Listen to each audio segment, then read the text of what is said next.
And we're live. I like this political question. I know people are going to be whatever. I don't understand. Comment. So this question is the inverse for Kyle and Taylor versus me. To Kyle and Murka, what political moves by Trump would make you feel that he's doing a bad job? Leading bullshit question. This is our stupid thing. And then they ask me. Identify yourself, sir. You're part of. Answer this very leading question that starts with you on the back foot. Go. No, wait. Just let me finish the question. And then he says, to Woody, what moves would make you feel like he's doing a good job as president? I didn't see that as so terrible. Like, oh, it totally is. What would flip your opinion of Trump? That's all he's asking. It's not that like you have an opinion to flip. Like just like with anything, you don't have one solid opinion on one thing. Like when I think about anything, I'm not like, that is all good. Or that is all bad, except for like Cheez-Its and sour cream. Sour cream's all bad, Cheez-Its are all good. But most things aren't that binary. Like there's stuff that he does that I do like, and then there's stuff that he does that I don't. A good example of of not doing is the healthcare thing, trying to ram through, being annoying as shit, trying to primary other Republicans because he doesn't seem to know how to work well within that, and he's trying to just bulldoze through different areas and try and get stuff done in a different way. I don't like that. Well, of course you don't, because you want to see that schism come up. No, you see, don't assign a motive to me. Like I flip it. Like I ask myself, if Hillary was president, would I like it if she was hiring Chelsea and her husband for like important posts? And I think no, that's fair. I don't think I like that. It shouldn't be a family business. Yes, I totally agree with you there. Like the Ivanka stuff, I don't like. It seems like so many people who are Trump fans are just like, oh, Ivanka, she's so brilliant and awesome, and I love her, and she's great. And it's like, no, not really. Like I don't see this brilliant person that you're all talking about and why she should be in these positions or have access to these things that she does. Like, because that is something that's totally Sarah true. Palin in sheep's clothing. We haven't heard her say anything of substance. I felt like I was alone in that. It's I'm like, am I just uneducated? Is she brilliant and I haven't been watching enough? No, I feel like all she's done is look great. She's well-spoken, and she handles herself with a lot of poise and grace. Did Trump give her a position in the White House? What? Did he give her a position? Her not an official position, just an office. She has an office, and she has top security clearances, and she's like part of the team now. And her husband is who the most important person is seems to change all the time. But her husband, they're joking now that his responsibilities are so broad that most administrations would consider this a crisis, but in the Trump administration, it's just considered like a faith in how great he is.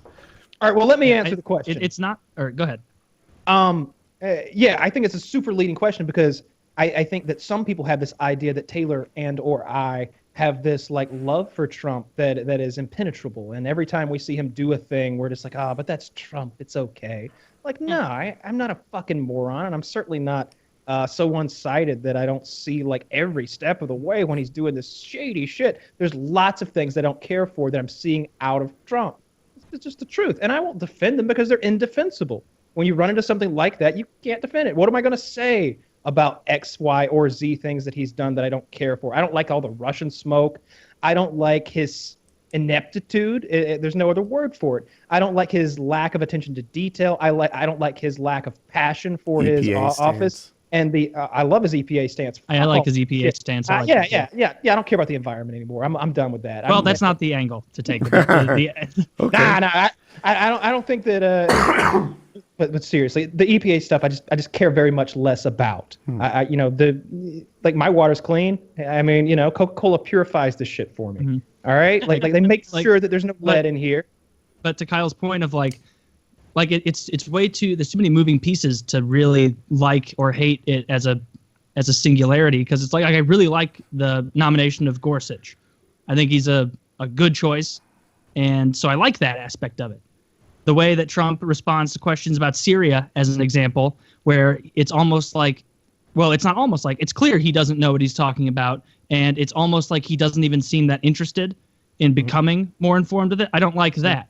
And and there's not like a scale somewhere where you can be like, all right, the Gorsuch nomination counts for three happy points, and this is one frowny face, and you aggregate those into 1.5 stars, and like there's no way to know. There's too much shit to go by. So it's like, yeah, there's a lot of stuff he does that I don't like, and there's a lot of stuff he does that I do like.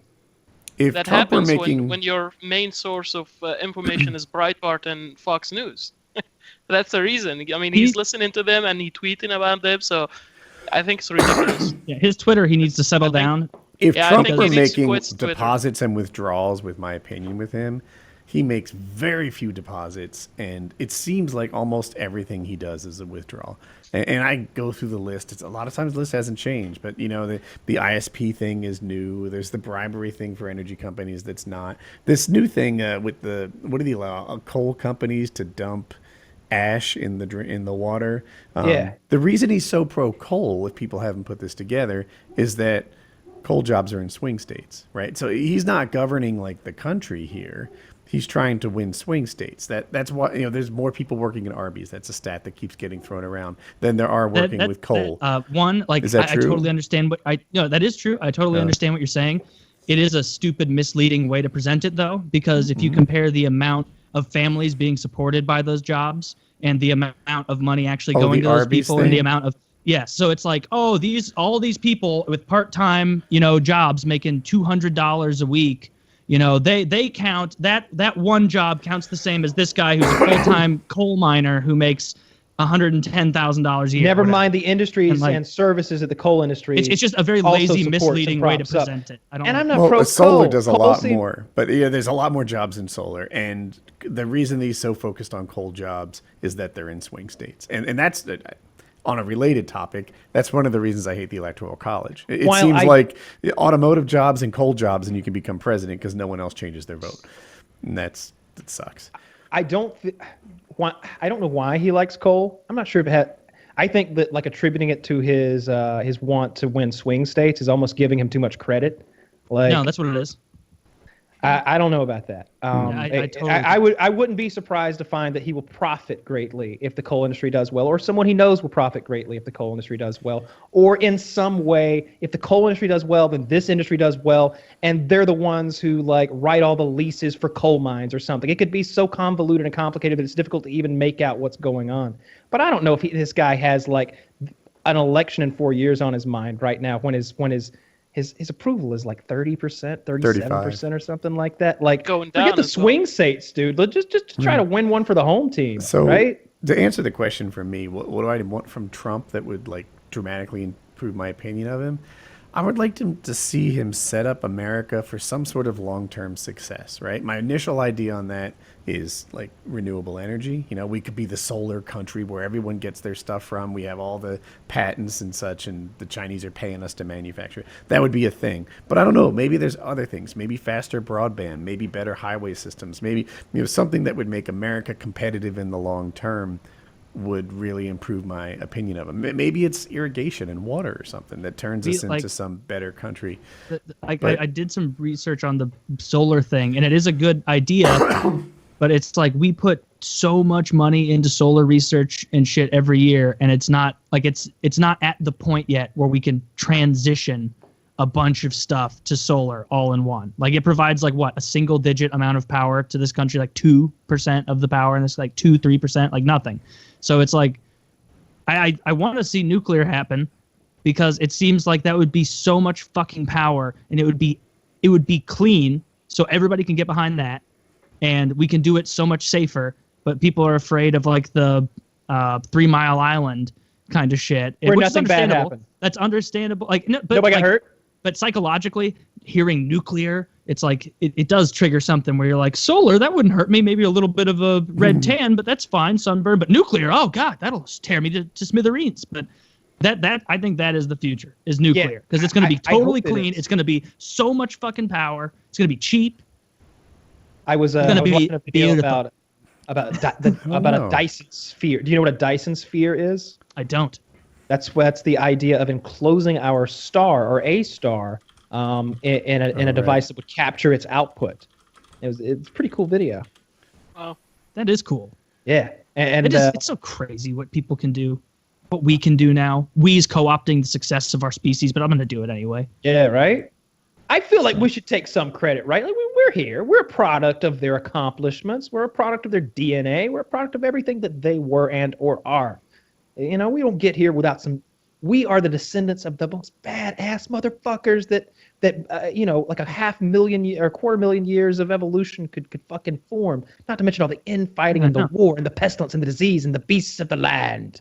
And we're here. We're the product of all that hardcore motherfucking shit. But so were the Swedes. The Swedes were fucking Vikings, and now they're getting legislation to have to sit down to pee and stuff. Well, look at solar power production, and like, first of all, it's a little higher than you said. It looks like it's 1.4%, but it's a little lower. I said 2 or 3. Oh, my mistake. Yeah, and I'm trying to get the year on that. The interesting thing about it is the trend. Like solar was like nothing, and now it's like a near vertical hockey stick. Like that number's doubling every year, and so anyway, I think a lot of that is because we're putting so much more money into solar than nuclear because people don't want to go nuclear. It's about the efficiency, right? Like nuclear's gotten to where it's gotten, and then we're going to have to start going to some sort of fusion reactor to go to the next level of nuclear. But it seems like solar is almost obeying, what's the law, Woody, for computing process? Which you're thinking has proven, of Moore's law. Yeah, solar follows almost a similar growth pattern where it gets more and more efficient. Eventually, solar is just going to be extremely efficient, and the sun is just a gargantuan nuclear engine that we've got for free up there. If we could harness that, sure, that's what I can just see a future where like tons of dads are buying, like they're swapping out their roof with a $12,000 solar roof, and then now they've got all this power production, and they can't wait to put their electric car off their roof because. But Woody, wouldn't you rather have? Would you rather have a $22,000 fusion reactor in your garage, just vibrating and emitting a nice warm glow, powering everything for generations to come? Will it give me a tan as well? Because solar can do that, and I think that. Anyway. I do prefer nuclear, by the way. It does seem like the best thing that we could do because hydroelectric has lots of drawbacks from the pollution and all the energy that goes into the creation of the thing to messing up habitats and changing the course of rivers and all that stuff. That can be bad. I don't know what the legitimate downsides of solar are, other than it's quite inefficient, very expensive, and the Chinese seem to have an edge on us, and that's only going to get worse because we've got President Trump. On the hydroelectric thing, like I'm mostly ignorant on this, but I'll tell you, every time they put it up, it seems like shit gets better. Like I fucking love it. Like that's what I run on. Yeah, this is hydroelectric. Really? This is probably nuclear. Anyway, there's these beautiful lakes and lakefront homes in the area, and the property values go up, and it's picturesque. It's amazing. And they say, but there's a fish that doesn't like this, and I say, fuck that fish. This place is great, and it gives me free electricity. Like I'm not so green that I'm like I'm willing to toss away a fish. I'm on your side with fuck that fish. I don't care about that fish unless it's a tasty fish. But I found this. I was looking up like solar versus nuclear and like the reasons for the debate. I just linked to the article. I've been skipping around it. It says that one major problem with the cost analysis of solar versus nuclear is that solar costs are examined without the installation costs, but simply the price for the module itself. Whereas nuclear costs are full installation costs because it's a building. It's an actual place. Another problem is that a watt of nuclear power provides about 3 times as much energy over a year as a watt of solar power. I don't know what that means. I don't understand that. Yeah, my initial thought would be they both provide a watt. Yeah, it seems like what weighs more, a pound of feathers or a pound of rocks kind of thing. Yeah, that doesn't make any sense. Is one a steady watt and the other a peak watt? You guys don't have any wind or turbine power in America? Not very much. We do. It's just not that much. It depends. Like I know in California there's a good amount. It's very popular. Yeah. This country's just so big though compared to Holland. Have you seen the wind farms in California? Like they put them on the ridges of mountains and. Yeah. I mean, depending on the geography, obviously, but it's very viable because almost 40% of Holland's infrastructure runs just on wind and turbines. A lot of times, and it's so efficient. Dozens of buildings. A lot of times when they try to erect windmills, there's major like political opposition. I guess they make some noise, and people don't like the way they look. I remember in Massachusetts, they wanted to put it off. I forget the town name, but anyway, they wanted to put windmills just offshore. and they were going bonkers over it because it would ruin the horizon and stuff like that. So that you run into that a ton in America. I don't know why. I don't know. Here they just place them in the middle of a field or in the middle of a ranch or something, and they're not very intrusive. Not as much as solar technology, which takes a lot of space. It does, but I hear story after story I've read where farmers agree to put a windmill, thinking like, oh my gosh, it's just a tower, and it's free money for me because they get like a recurring lease. Yeah, and then they figure out that it makes a noise, and they find that unlivable. So they kill birds. You can hear them. They're ugly. I'm so and against loud. the bird argument. By the way, I put that right next to the fish. They don't kill them. I don't Airplanes kill more birds than turbines. Airplanes disrupt migratory patterns. So the airplane's just going to be here today for 1 fucking second. The airplane's going to exist right there. That turbine is now here, and it's not just one. It's the entire landscape is now littered with turbines, and so that every flock of bird, eagles don't fly in flocks. Every flock of bird has to deal with this now gigantic barrier, and I don't care about the fucking birds. If it takes them than one, if they go through their pass through, they're in their big flock, and they fly directly through a turbine. And they go, oh fuck, jeez, we just lost like 6 of our buddies right there. What was it? Oh, it was the spinning thing in the sky that we flew right through. Like, you should only need one fly through for the birds to figure it out. And if they continue flying through and through and through, then that species didn't deserve to exist. Evolve, adapt, be better. I've heard the bird argument a lot, and I wonder if it's people grasping at straws, or like how does it compare to a glass building? That's what I'd like to know. Because I don't know, they fly into the glass. If you've never worked in a glass building, birds just fucking hit it all the time. Like you type it away, and just the birds die, and they think they're flying into the sky because it's reflective. So they go beak first at, I'll make up a number, 25 miles an hour, and they die every time. So because their bones are little hollow, pixie sticks. Glass buildings are just mirrors in the sky, and birds fly into them and die. That's just a an good counter argument. That's just an excuse politicians use to keep their interests and their, because they're being paid by the coal industry and by Are you telling me Donald Trump doesn't really care about the Eagles? Because he doesn't care about that big titted Of course not. Donald Trump is a bird man. That's on the EPA stuff. I like sometimes I feel like they're grabbing a frog and using that as an excuse to stop development, and I'm not a big fan of that. No. But other times, or when they find a burial ground or something, I'm just like, bulldoze it. Exactly. Yeah. But when it comes to like human drinking water and breathing air, that's the stuff that I really like about the EPA. Well, I mean, which humans? Which Americans, right, Kyle? Yeah. Are you talking about the Iraqis? I said humans. That's different. No, he's talking about the Irish. You've watched the show. Yeah. Oh yeah, the Irish. Fucking Irish. Hate a hole.